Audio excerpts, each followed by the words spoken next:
Hey everyone, my name is Veda Austin and I'm delighted to be part of the 7 days of rest. Today is day 6 and I'd like to focus on the word valuing. How do we value ourselves? How do we value our water sources? How do we value the time that we take to be our true authentic selves?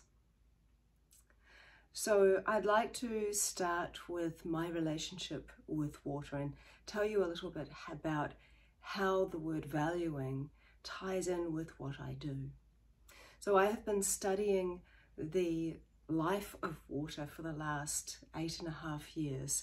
I take macroscopic photographs of water after it has been inspired by consciousness in some way, freeze it and take the photographs that I see in the ice. And they've been nothing short of remarkable. The photographs that I've taken, which have now exceeded 16,000, of water responding in such an intelligent manner through an artistic architectural form. For example, I can project the thought of my hand into the water, or put my hand into the water, and once it's frozen, and I actually have a very specific technique which only takes under 5 minutes to freeze. It's a kind of in-between stage that I call the stage of creation, the stage between liquid and ice. And it's in that stage that water starts to design and can share information that we could have never dreamed of. And so as water starts using its building blocks of ice as it freezes, but before it's completely frozen, with the projection and the thought of the hand, water can design an actual hand. It's so clear that you can clearly see that it is a hand within the ice imagery. I've even used photographs of people's faces and seen their features, their faces, very specifically to them. For anyone interested in my work, you can go on my social media pages or my website. But the reason I'm talking about my work in this way is that you have to value the water that is responding to you.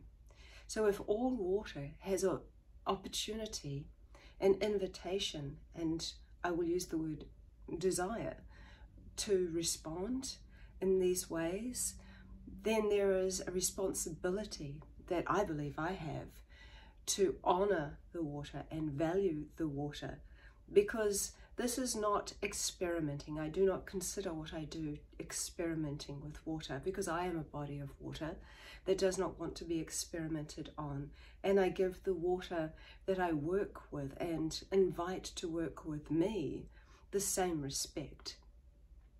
So I think that we also need to look at how we value ourselves.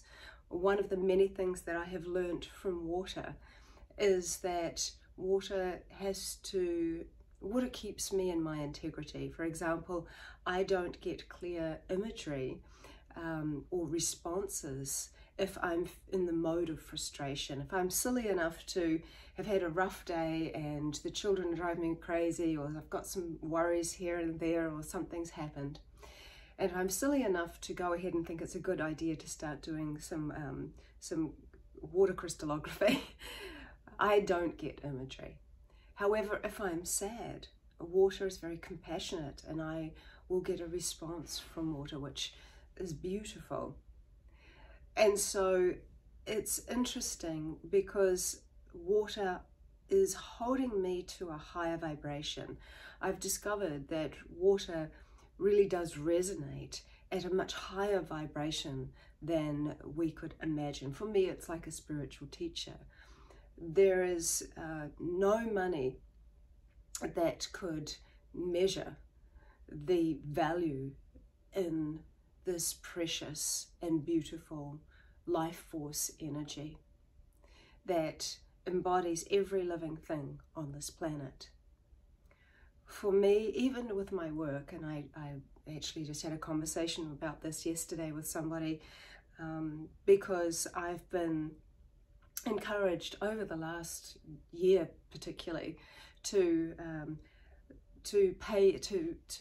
charge more for my workshops and for the technique that I sell on my website, and for my studies that I've shared on water and salt and water and dreams and all these kinds of things, which are amazing and interesting.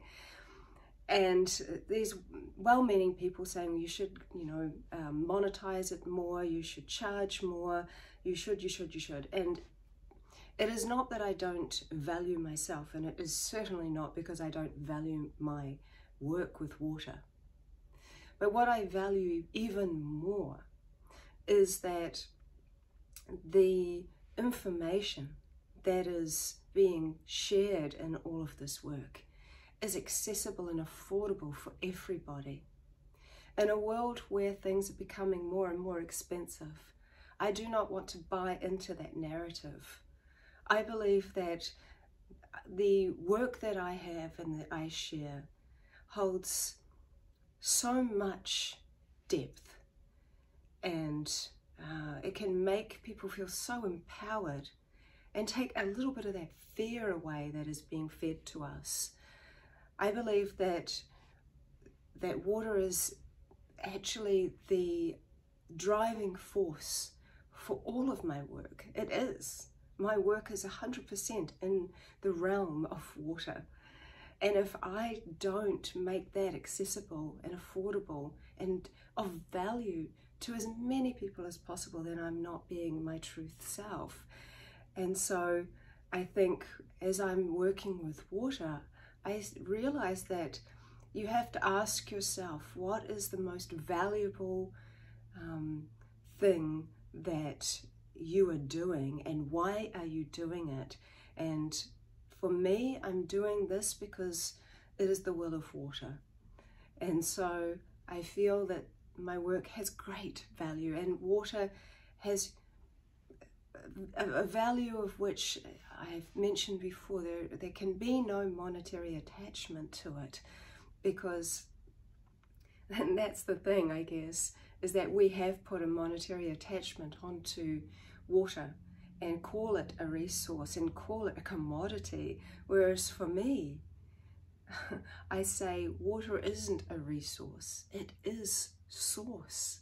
And if we start to value it as that, and we start to see ourselves as bodies of water and realize that we are connecting with other bodies of water when we hug someone, when we touch a tree, when we pat our pets, when we look at anything that is living, we are connecting with water.